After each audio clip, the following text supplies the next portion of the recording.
Chers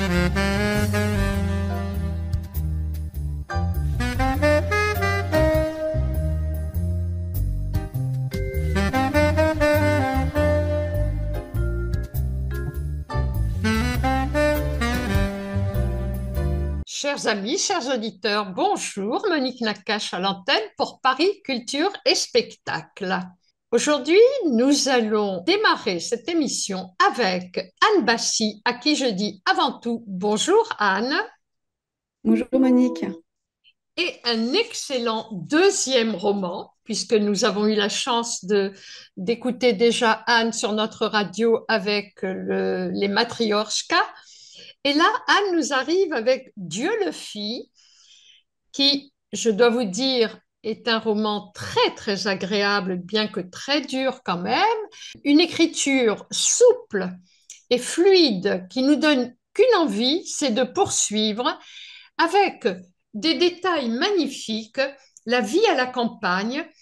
Et puis, bien sûr, inévitablement, Anne, il y a ton amour des chevaux qui transparaît dans tout le roman, mais en plus ton amour du droit et de la justice, car tu es du monde du droit et de la justice. Oui, tout à fait. Alors, Anne, quelques mots pour présenter ton roman.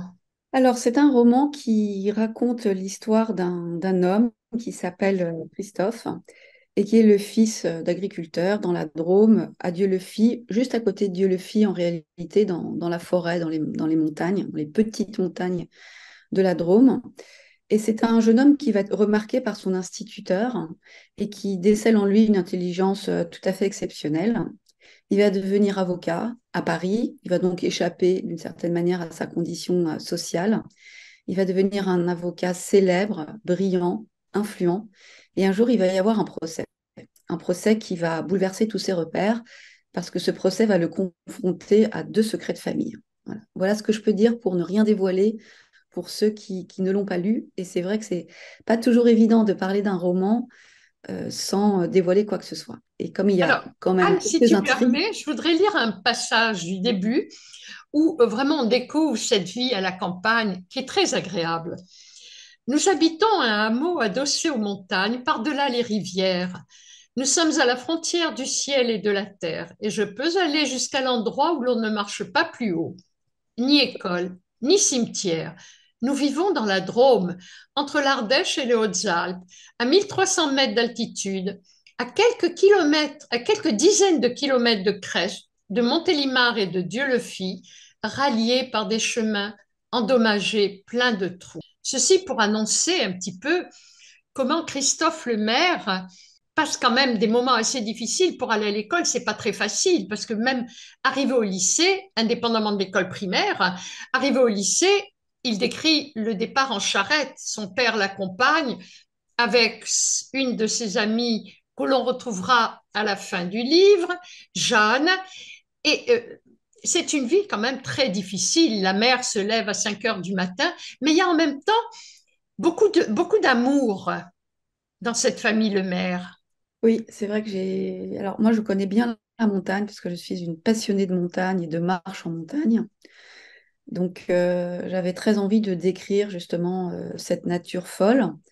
Mais la Drôme, c'est pas la haute montagne. Donc, je suis allée à Dieu-le-Fit. Bon, j'y suis allée plusieurs fois pour pouvoir écrire ce roman et traduire fidèlement mes émotions. Et j'ai passé du temps dans la forêt de Soux que je décris, qui est une forêt magnifique, donc c'est une forêt assez basse, hein, entre 1003 et 1005, qui m'a permis de relater voilà, la beauté du paysage à travers les saisons, parce que c'est vrai que le roman se déroule à travers bon, les années et donc, voilà, et donc les saisons. Et dans cette famille d'agriculteurs, qui est un univers que je connais aussi pour des raisons d'ordre de personnel et d'intérêt personnel en particulier, et cette famille qui est rythmée par les saisons, qui est rythmée par la nature, comme tous les agriculteurs, et qui un jour décide de rompre avec ce rythme-là pour des raisons d'humanité. Voilà. Qui va donc être confrontée à un changement qui va s'imposer. Je ne dévoile rien en disant ça, mais qui va décider par humanité, par bonté, par humanité chrétienne en réalité, hein, pour eux en particulier, de changer de vie. Et en fait, bien sûr, on va parler du devenir de Christophe, mais déjà enfant, on dévoile chez lui ce besoin de s'exprimer et d'aider, cette empathie pour autrui. Il y a un paragraphe où il dit, je suis enfant unique, je subjugue papa et maman, mon public préféré. Il est déjà à la barre. Oui, c'est un garçon talentueux, intelligent, une intelligence remarquable, une intelligence très large, hein, humaine, cognitive, bien sûr, sensorielle aussi. Et il aime s'exprimer, il aime lire, en tout cas au début de sa vie, il aime quand sa maman lui lit des histoires, rapidement il aime lire, il a beaucoup d'imagination. Et c'est vrai qu'on décèle en lui très tôt un talent oratoire, et d'ailleurs, à un moment en particulier, quand il va être confronté à des saisies, euh, il va s'exprimer assez brillamment et il va dire quelque chose à son papa qui permet de penser qu'en effet, il va devenir avocat. Alors, bien sûr, on ne dévoile pas tout, mais on entre dans les années difficiles des années 40 et il y a bien sûr le 23 août 42 une grande voix qui s'élève. La période de la guerre à Dieu le Fils, c'est une période fascinante parce que Dieu le Fit était composé de, pour moitié hein, presque, de catholiques et de protestants. Et c'est un village où tous les habitants ont été des résistants en fait et n'ont pas parlé. C'est incroyable, c'est-à-dire que personne n'a parlé à Dieu le Fit. Et c'est vrai que c'est un village qui a intéressé les historiens, en particulier un certain Bernard Delpal, qui a écrit un livre que je vous invite à lire, même s'il est difficile à trouver, et Bernard Delpal est malheureusement décédé cette année, qui s'appelle « À Dieu le Fit, nul n'est étranger ». Et il explique comment personne n'a parlé à Dieu le Fit. Ce que je voudrais, c'est que tu nous lises la lettre, le prêche de Ah oui, Monseigneur Saliège, oui, voilà. Alors archevêque c'est de vrai que Toulouse. C'est très, très, très, très émouvant, en fait. oui, alors c'est vrai que Saliège, c'est un tournant vraiment très important dans la région parce qu'en fait, le sauvetage des enfants de Vénissieux, c'est un des sauvetages les plus importants de la zone sud. Les rafles qu'il y a eu dans les villages de la zone sud sont des rafles importantes, moins que celles de Marseille, puisque Marseille, ça a été une des rafles les plus spectaculaires. Mais l'engagement en fait de la communauté chrétienne dans les zones de Dieu le Fit a été en fait un élément déclencheur pour les catholiques et les protestants qui ont compris ce qu'il se passait. Alors la lettre de Saliège, alors je peux vous lire même le passage en fait que j'écris. Donc 23 août 42, Toulouse. Une voix s'élève. Monseigneur Saliège, archevêque de Toulouse, adresse une lettre à tous les prêtres de son diocèse, afin qu'elle soit lue dans toutes les églises de son archidiocèse. Il s'élève contre le traitement infligé aux Juifs, contre les exactions nazies et contre la politique d'exclusion de l'État français. Elle est reprise et diffusée par la radio de Londres et par la presse clandestine de la Résistance. C'est la première prise de position publique en faveur des Juifs. Mes très chers frères, il y a une morale chrétienne, il y a une morale humaine qui impose des devoirs et reconnaît des droits. Ces devoirs et ces droits tiennent à la nature de l'homme. Ils viennent de Dieu. On ne peut les violer. Il n'est au pouvoir d'aucun mortel de les supprimer. Que des enfants, des femmes, des hommes, des pères et des mères soient traités comme un vil troupeau, que les membres d'une même famille soient séparés les uns des autres et embarqués pour une destination inconnue, il était réservé à notre temps de voir ce triste spectacle. Pourquoi le droit d'asile dans nos églises n'existe plus? Pourquoi sommes-nous des vaincus? Seigneur, ayez pitié de nous. Dans notre diocèse, des scènes d'épouvante ont eu lieu dans les camps de Noé et de Récébédou. Les Juifs sont des hommes, les Juives sont des femmes. Tout n'est pas permis contre eux, contre ces hommes, contre ces femmes, contre ces pères et mères de famille. Ils font partie du genre humain, ils sont nos frères comme tant d'autres. Un chrétien ne peut l'oublier. France, patrie bien-aimée, France qui porte dans la conscience de tous tes enfants la tradition du respect de la personne humaine. France chevaleresque et généreuse, je n'en doute pas. Tu n'es pas responsable de ces horreurs. Recevez, mes très chers frères, l'assurance de mon respectueux dévouement. Jean Géraud, Saliège. Et Alors, c'est vrai que en fait, Saliège, il y a eu Saliège, il a vraiment aidé 108 à la prise de... enfants, 108 enfants, Anne, qui Oui, ont oui, été enfant. exfiltrés. Oui, oui, oui. C'est un sauvetage remarquable. Voilà, j'en parle dans le livre, hein, avec comment ça s'est passé, avec la commission de criblage. Mais le discours de Saliège, il est essentiel parce qu'il a vraiment aidé à la prise de conscience de ce qui se passait dans les camps d'internement. Et ça a été un choc, en fait, pour les catholiques, hein, qui, du coup, ont ouvert leurs portes. Impressionnant. Et en fait, pour revenir au roman, notre Christophe a eu beaucoup de chance, en fait. Il a eu de la chance, mais une chance qui est liée à ce que tu as voulu démontrer, c'est-à-dire euh, la puissance, la réussite par le travail, parce qu'il est acharné au travail. Alors, Christophe, il a beaucoup de chance parce que d'abord, il a la chance de naître dans cette famille extraordinaire. Ensuite, il a la chance d'avoir une vocation professionnelle et de pouvoir exercer cette vocation professionnelle. Bon, comme beaucoup l'ont eu à cette période, hein, des années 70-80, quand ils sont devenus avocats, qui est un barreau qui n'a rien à voir avec le barreau d'aujourd'hui. Et il va s'épanouir dans le travail, mais aussi se réfugier, hein, dans le travail. C'était important pour moi de démontrer à quel point il était à la fois libre et prisonnier de cet univers, de ce triptyque justice, droit, morale. Voilà. Et d'ailleurs, Et il a aussi beaucoup de chance. Il a beaucoup de chance parce qu'il rencontre aussi un mentor, hein, Jacques, qui va lui apprendre le métier et qui va lui apprendre la vie autour de ce métier et de cet écosystème.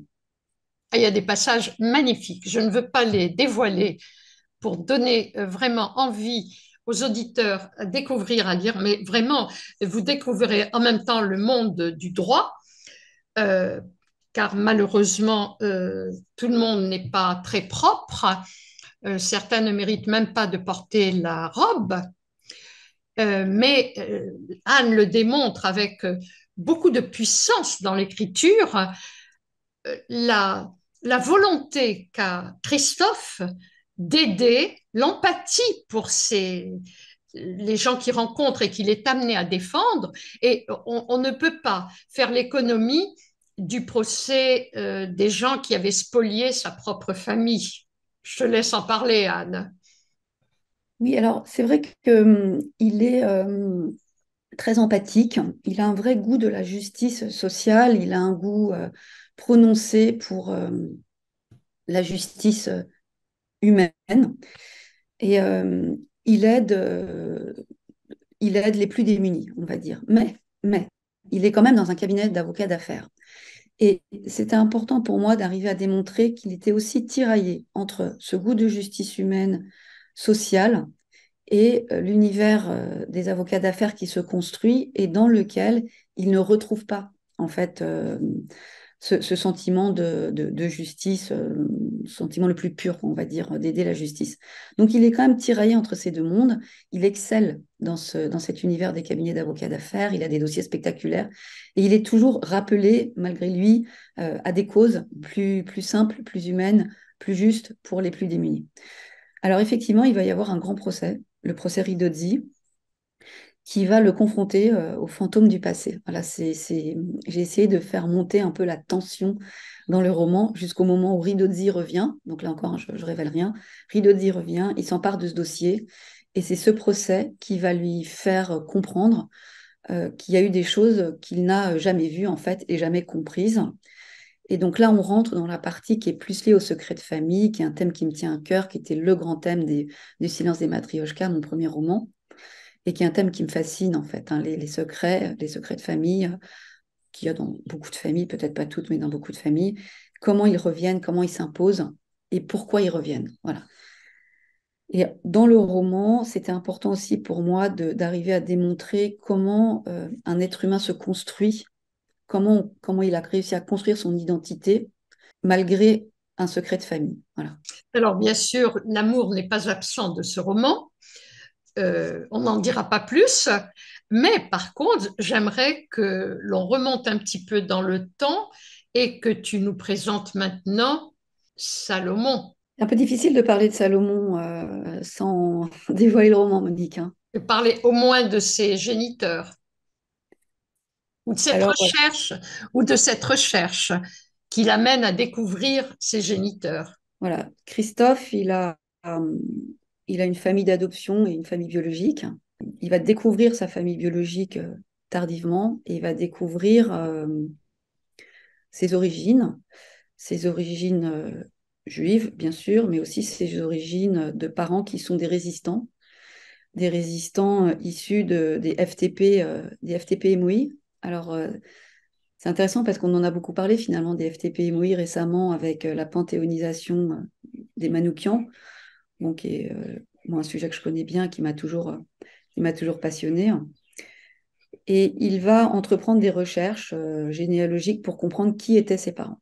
Et donc, il va découvrir tout un pan de son histoire.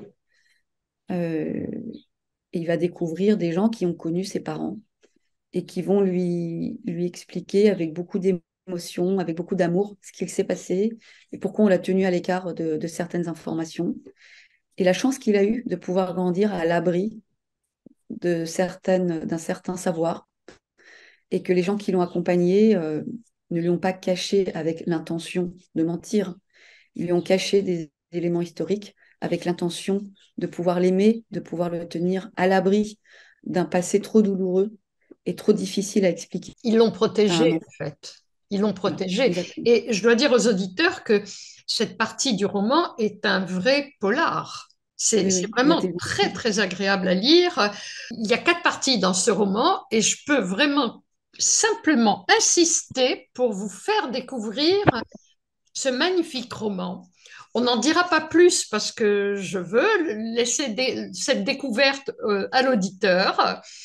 Je voudrais rappeler donc que Canbassi a publié Dieu le fit, qui est sorti le 2 mai, donc il y a 3 jours, aux éditions Marque-Page. Et merci Anne, merci pour ce Merci. très beau roman. Merci Monique. Et la cerise sur le gâteau, y a-t-il en gestation un troisième roman? Pas pour l'instant. Je te fais Pas pour l'instant. confiance. Pas Merci pour l'instant. Anne. Merci beaucoup Monique. Quant à moi, chers amis, je vous dis à la semaine prochaine. Monique Nakache pour Paris Culture et Spectacle.